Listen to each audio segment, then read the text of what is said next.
She stole my husband and my wedding dress, so I ruined her life. The second I saw her in my wedding dress, standing next to the man who was still my husband, I knew I couldn't just let it go. My revenge had to be as public as their betrayal. They wanted to humiliate me, right? They wanted to show off their little victory to everyone we knew.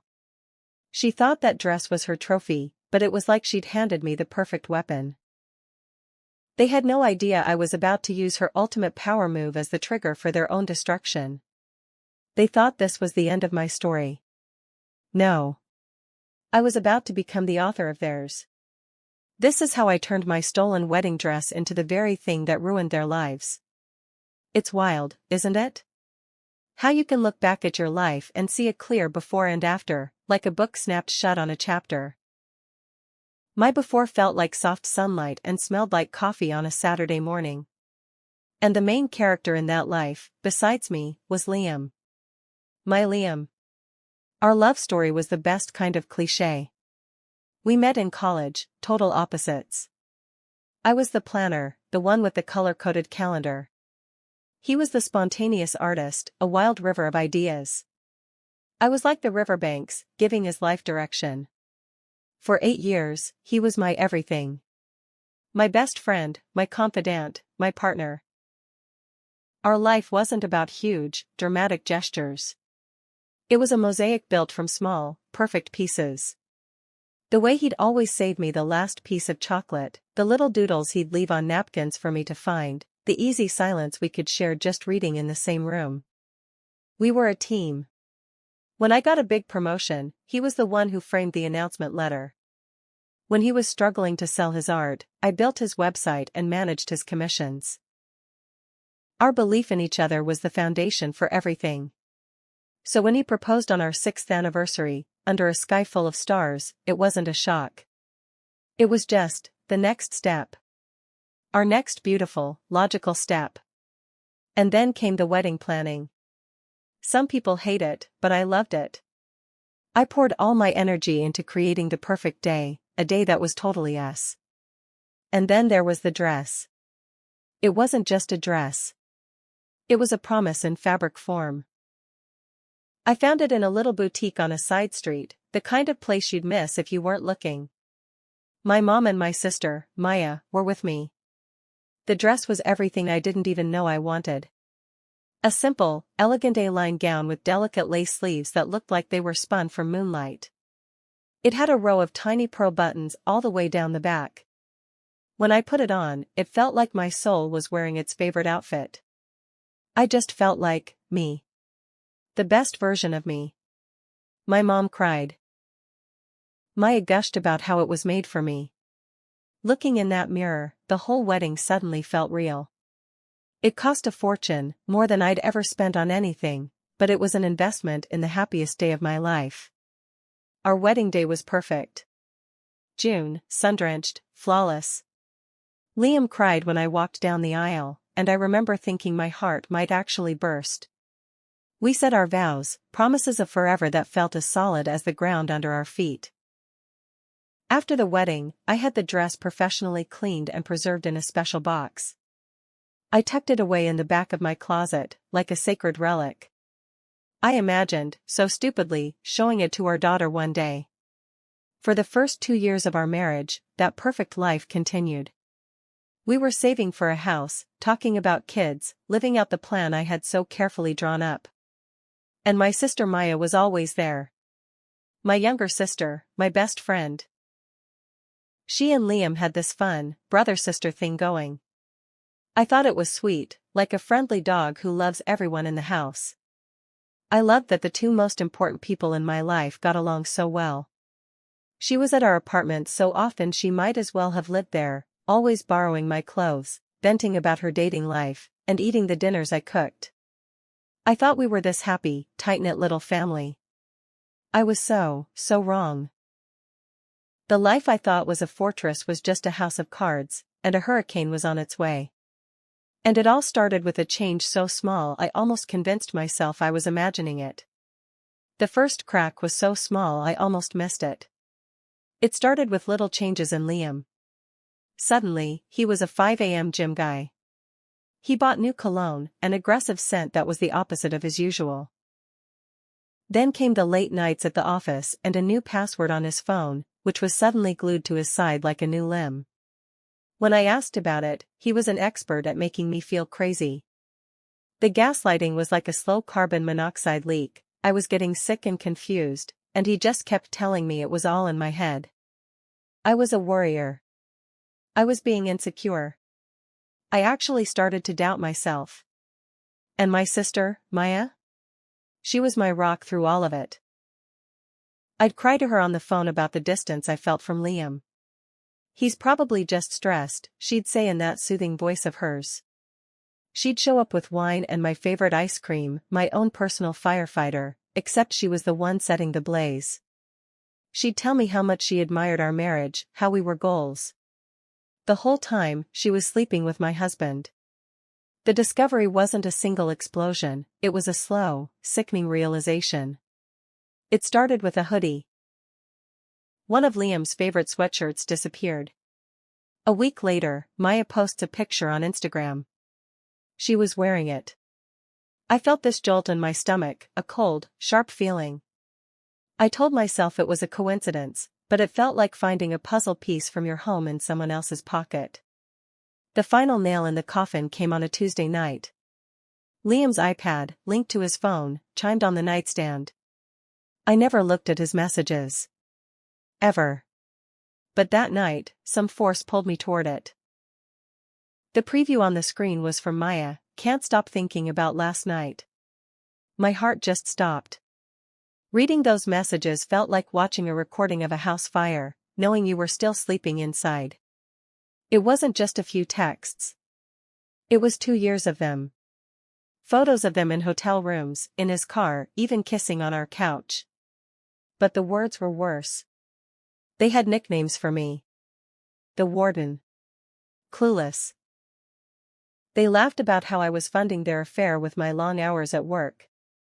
I saw that they had been together the weekend I went to visit our sick grandmother. He'd said he couldn't come because of a deadline. The truth? He and Maya spent the entire weekend in our marital bed. I just sat on the floor, surrounded by the life we had built, and felt a pain so deep it was physical. He hadn't just cheated. He had built a whole secret world with my own sister. Every hug from Maya for the last 2 years was a lie. Every "I love you" from Liam was just a performance. The betrayal was so complete it felt unsurvivable. I didn't confront them. Not yet. For a week, I was a ghost in my own house, a hollowed-out shell.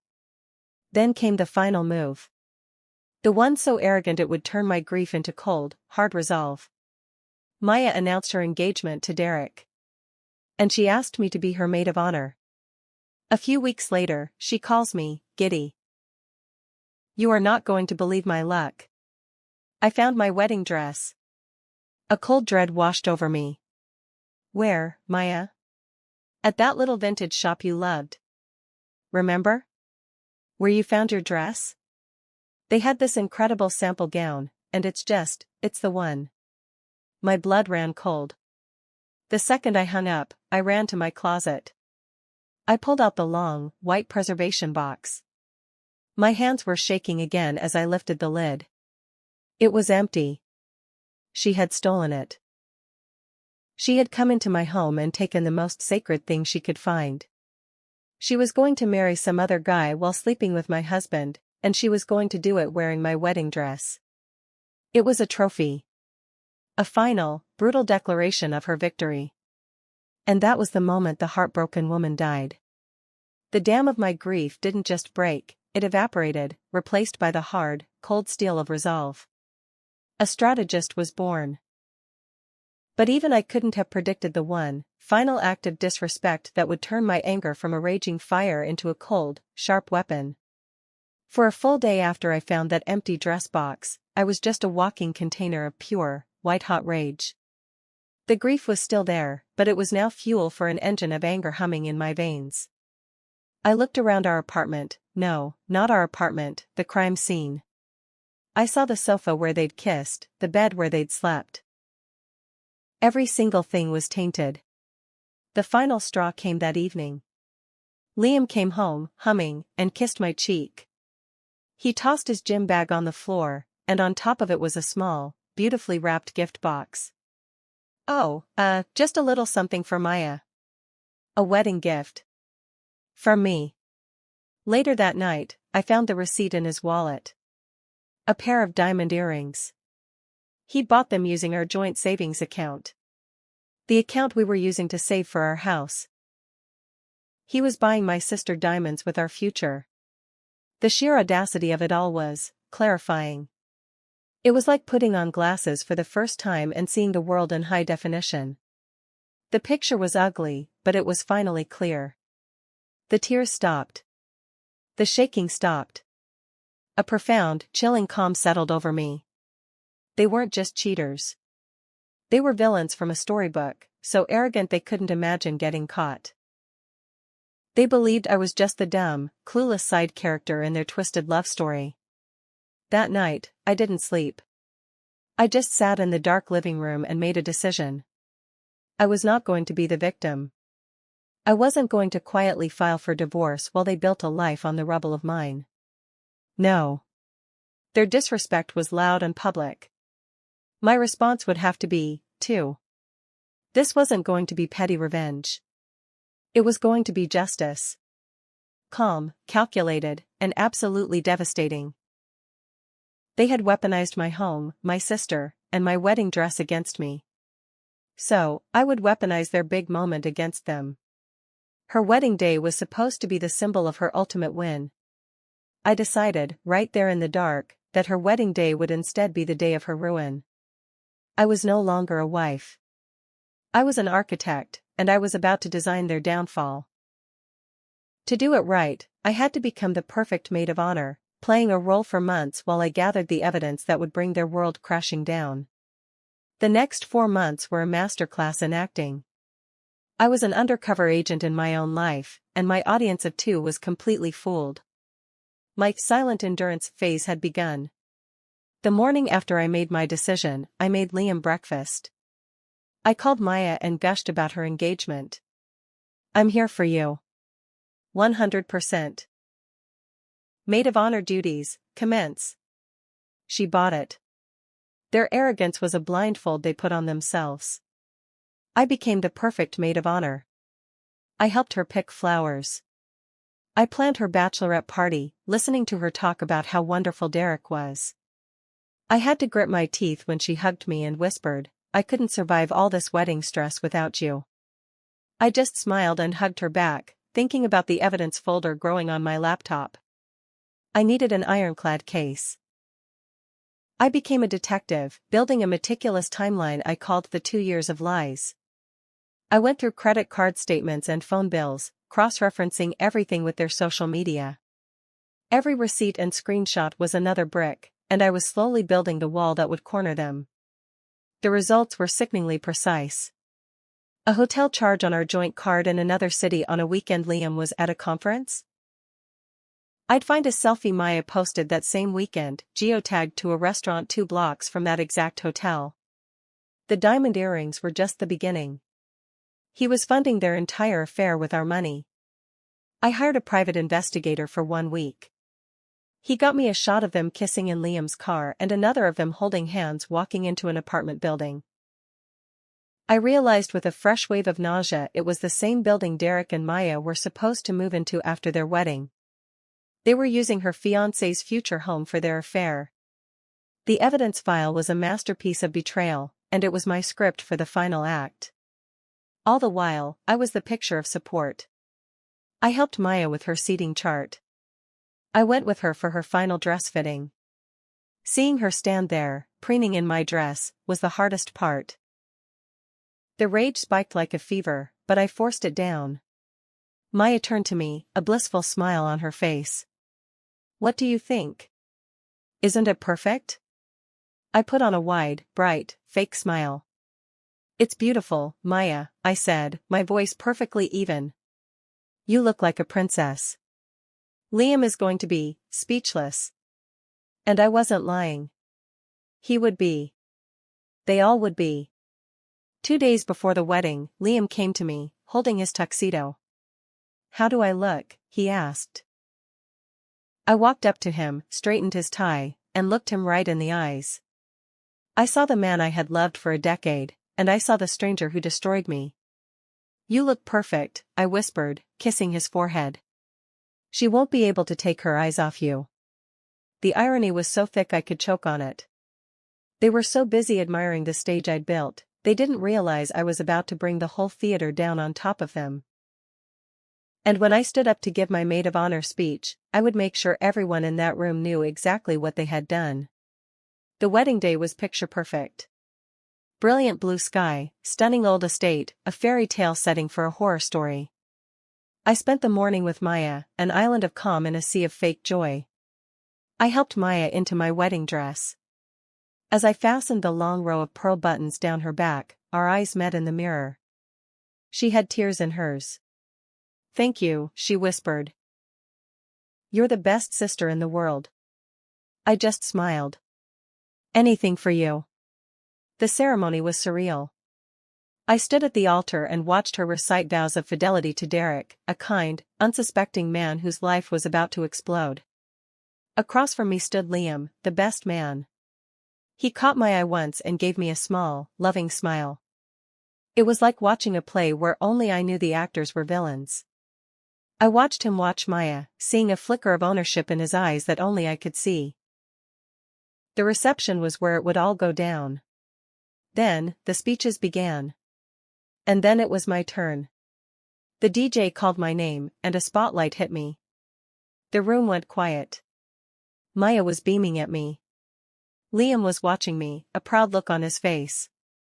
I tapped the mic. "Hello, everyone. For those who don't know me, I'm the bride's sister. And the wife of the best man." A few polite chuckles. "I'm supposed to give a speech about Maya and Derek. But first, I think it's important to talk about what makes a marriage work. Trust. Honesty. Fidelity. The things that build a foundation. And the things that can be systematically destroyed." The mood in the room shifted, like a sudden drop in air pressure before a storm.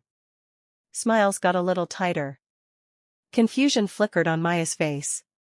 "I've always admired my sister," I continued, looking right at her. "Her ability to get exactly what she wants. She sees something she desires, and she just takes it. No matter who it belongs to." I paused. "Many of you have complimented the bride on her stunning dress today. And it is stunning. I should know. It's mine." A collective gasp swept through the room. Derek looked from me to Maya, his face a mask of confusion. Maya's smile was gone, replaced by pale, horrified shock. "But a dress is just a dress," I said. "What's more significant is who else she's taken. For the last 2 years, she was sleeping with my husband." Chaos. Shouting, gasping. Derek physically pulled his hand away from her like he'd been burned. Liam was frozen, his face ashen. "Don't believe me?" I said into the microphone. "I'm a planner. I like evidence." I clicked a small remote in my hand. On the giant screen behind them, where a romantic slideshow was supposed to be playing, a new image appeared. A screenshot of a text from Maya to Liam. "Can't stop thinking about last night." Click. A photo of them kissing. Click. A bank statement, with the charge for Maya's diamond earring circled in red. The room was dead silent now, except for Maya's sobbing. "I prepared a little timeline for everyone," I announced. "I call it 2 years of lies." The screen began to cycle through my presentation. One side was the lie, Liam at a work conference. The other side was the truth, a hotel receipt and a geotagged photo. Lie. Maya on a girls' trip. Truth, a photo of her in Liam's sweatshirt. I narrated the whole thing. The nicknames. The mockery. I exposed every lie in front of their parents, their grandparents, their friends. I turned the spotlight of their perfect day into an interrogation lamp. When the slideshow ended on a final photo of them kissing on my living room sofa, I turned back to the crowd. So, I'd like to propose a toast, I said, raising my glass. To the happy couple, Maya and Liam. You wanted my husband, and you wanted my dress. You got them. And now, you get this. This humiliation. This truth. May you live a life as beautiful as the lies you told to get it. I took a sip of champagne, set the glass down, and looked at Liam one last time. He just stared at me, completely stunned. I didn't say another word. I turned and walked out of that ballroom, leaving behind the smoking crater that used to be their lives. The sound of shouting and crying erupted behind me, but I didn't look back. And the next morning, when I finally turned my phone back on, I would see the full extent of the hurricane I had unleashed. Walking out of that ballroom felt like taking my first real breath in months. The chaos I unleashed was a storm behind me, but I was in the calm of it. I walked to my car, got in, and drove away without a single glance in the rearview mirror. My phone started blowing up. Liam. Maya. My mom. My dad. I ignored every call. I drove to a hotel I had already booked, checked in, and turned my phone off. For the first time in 2 years, there was silence. It was glorious. The next day, I turned my phone back on. The aftermath was like the damage report after a hurricane I had summoned myself. 43 missed calls. Over 100 texts. One furious voicemail from my father, calling me a monster. But there were other messages, too. From cousins and old friends, all saying they stood with me. The proof was undeniable. The best message, though, was a short, garbled voicemail from Liam. He wasn't angry. He was pathetic. It was the sound of a man whose world had crumbled, stammering my name over and over, begging me to call him, saying it was a horrible mistake. That was the sound of real regret, the kind you only feel when you get caught. The news spread like a wildfire. Derek called off the wedding right there. His family escorted my hysterical sister out of the ballroom. My parents were trapped somewhere between shame and rage. I filed for divorce the next morning. Liam didn't fight it. How could he? Our entire social circle had seen the receipts. Maya became a ghost. Her friends, disgusted by the cruelty of it all, dropped her. She lost her fiancé, her reputation, and her family in one 10-minute speech. And she and Liam? Their great love story, built in the dark, couldn't survive the light of day. It just disintegrated into them blaming each other. But while their lives crumbled, mine was just beginning. It's been 3 years. The divorce was fast. Liam had to sell his precious car to pay his legal fees. I got the apartment. The very first thing I did was sell the sofa. I have zero contact with him or Maya. From what I hear, they're miserable. Liam's art career died. Maya moved to another city. Their great romance ended with a pathetic whimper. They got what they wanted, and it cost them everything. And me? I'm thriving. For a while, the quiet in the apartment felt empty. But slowly, I filled it with new furniture and new, happy memories. My old life was a blueprint for a house that was never built. So, I tore up the plans and started designing a new life, just for me. I traveled. I took a solo trip to Italy, something I'd always dreamed of. I ate pasta, drank wine, and remembered who I was without him. I found a strength I never knew I had. The clueless victim became the hero of her own story. Ruining their lives wasn't about hate. It was about justice. It was about taking back the narrative. They tried to make me a footnote in their story, so I wrote them out of mine completely. That wedding dress? I never saw it again. I imagine it was left behind in the chaos, a crumpled heap of lace and shattered dreams. I don't care. It has no power over me anymore. My future isn't defined by a dress or a man. It's defined by my own strength, my own peace, and my own happiness. They tried to ruin my life, but in the end, they only set me free. Thanks for listening to my story. It's not one I'm proud of, but it is mine. If you think they got what they deserved, do me a favor and hit that like button.